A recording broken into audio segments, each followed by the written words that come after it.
Très bien, reprenons sur un deuxième exemple où cette fois-ci on a une partie linéaire en plus à réduire.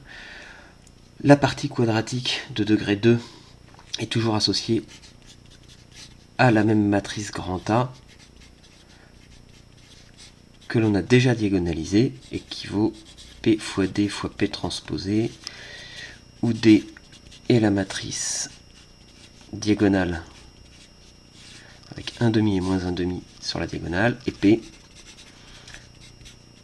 la matrice de changement de base est la même que tout à l'heure. Remarquez une chose, j'ai mis en premier la valeur propre strictement positive et en deuxième la valeur propre strictement négative pour obtenir le moins entre le x' carré et le y' carré, ce qui nous a permis de reconnaître l'équation réduite de l'hyperbole tout à l'heure.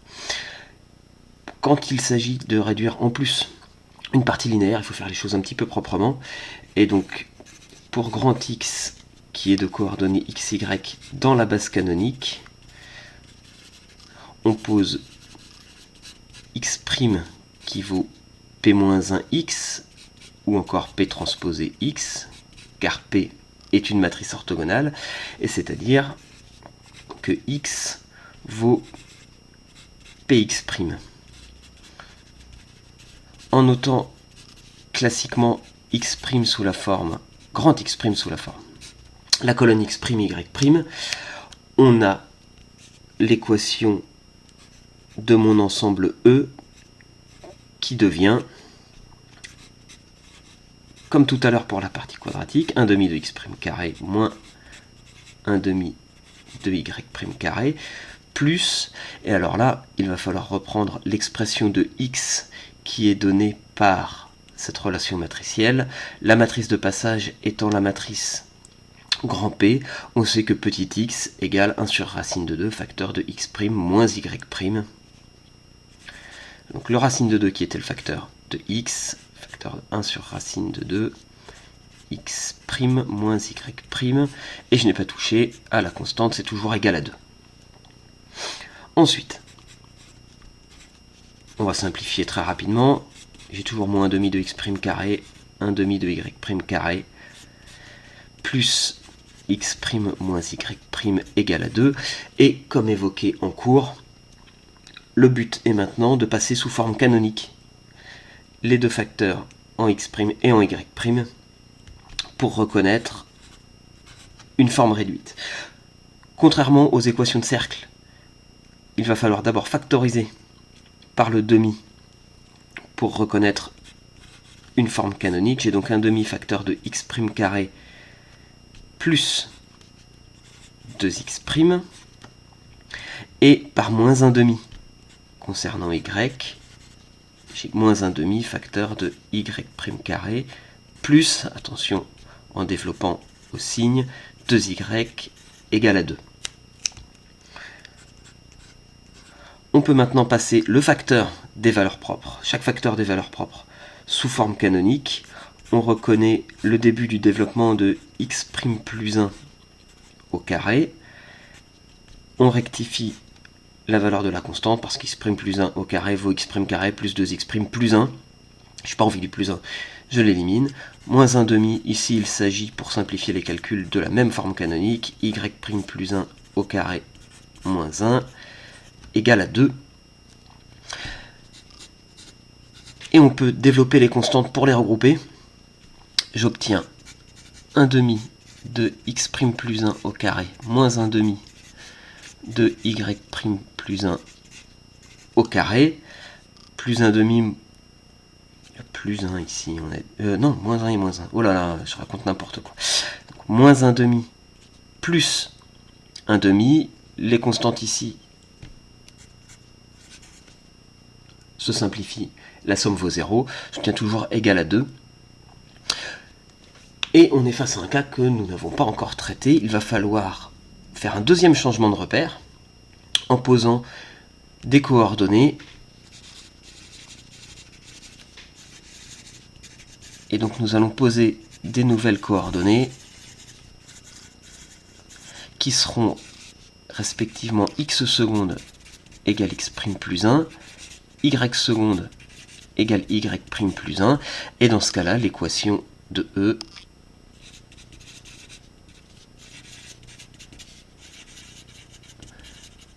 devient tout simplement 1 demi de x seconde au carré moins 1 demi de y seconde au carré égale à 2, ou encore, dans le repère que nous allons exhiber juste ensuite, x seconde sur 2 au carré moins y seconde sur 2 au carré égale à 1.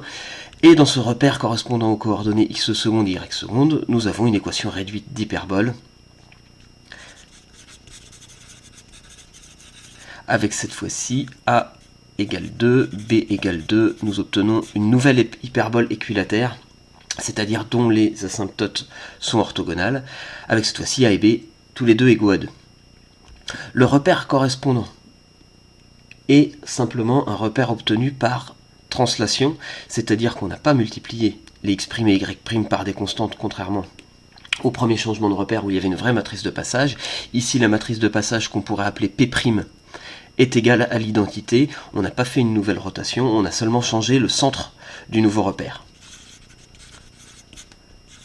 Le centre du repère qu'on pourrait appeler R seconde, qui correspond aux coordonnées x seconde et y seconde, correspond à x seconde égale 0 et y seconde égale 0, c'est-à-dire à x' égale moins 1 et y' égale à moins 1.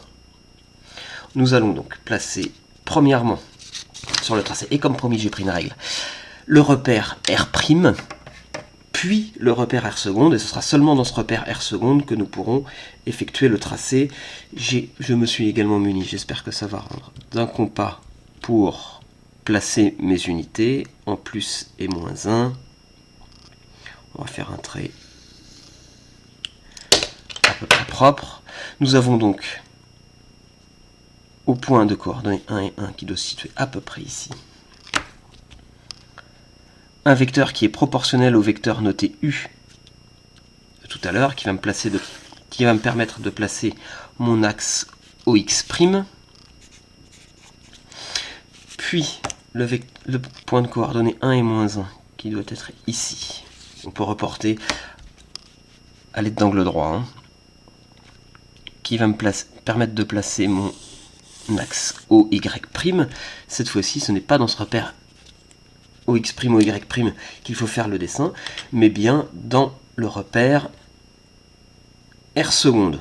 Commençons par placer son centre, qui est de coordonnées, je vous le rappelle, x' égale moins 1 et y' égale moins 1.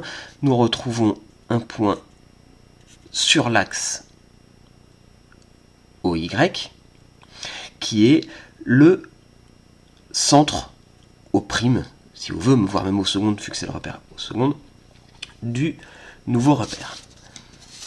Il nous faut maintenant placer les axes x seconde et y seconde. Pour ça, je vais tricher et utiliser mon équerre, classiquement.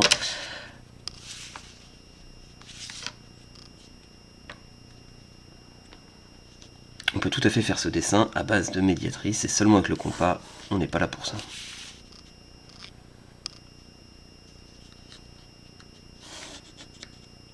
Les axes x seconde et y seconde ont la même direction. Théoriquement, mes droites devraient être parallèles. C'est pas forcément une grande réussite. Ont les mêmes directions que respectivement x' et y', car la matrice de passage était la matrice identité.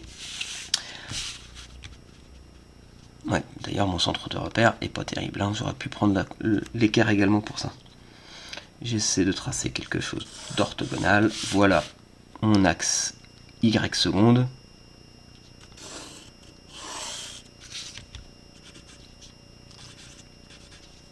Et dans ce repère, je vais pouvoir maintenant placer les valeurs de A et de B.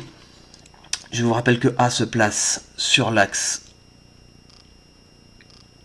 X, qui ici est X seconde. Je vais donc reporter un petit A à 2.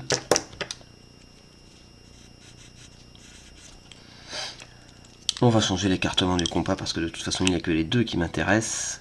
Je vais placer moins A,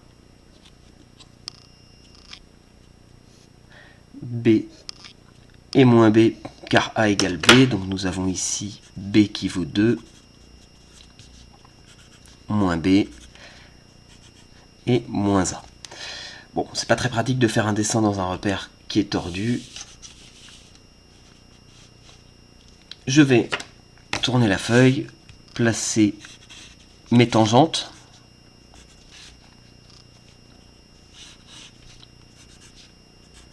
Les asymptotes qui sont équilatères et qui passent par les points de coordonnées A et B. On se retrouve, comme par hasard, sur l'axe Y. Et finalement, mon asymptote est l'axe Y. La deuxième asymptote passe, et là cette fois-ci, elle n'est pas sur mon dessin, par le point de coordonnées A et moins B. On va essayer de faire un truc à peu près propre. Ça doit être à peu près ici. Toujours par le centre du repère. Attention à ne pas confondre les centres de repère. R et R' étaient de centre O. Le repère qui m'intéresse, R seconde, est de centre O'.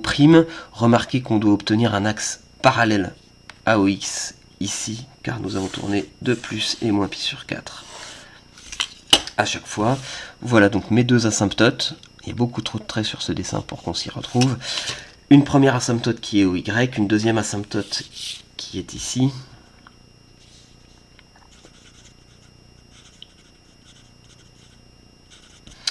Et je vais aller rejoindre tranquillement mes asymptotes. C'est cette droite-là, hein, et l'axe OY. Cette fois-ci, l'hyperbole est plus écartée car nous avions obtenu A égale B égale 2.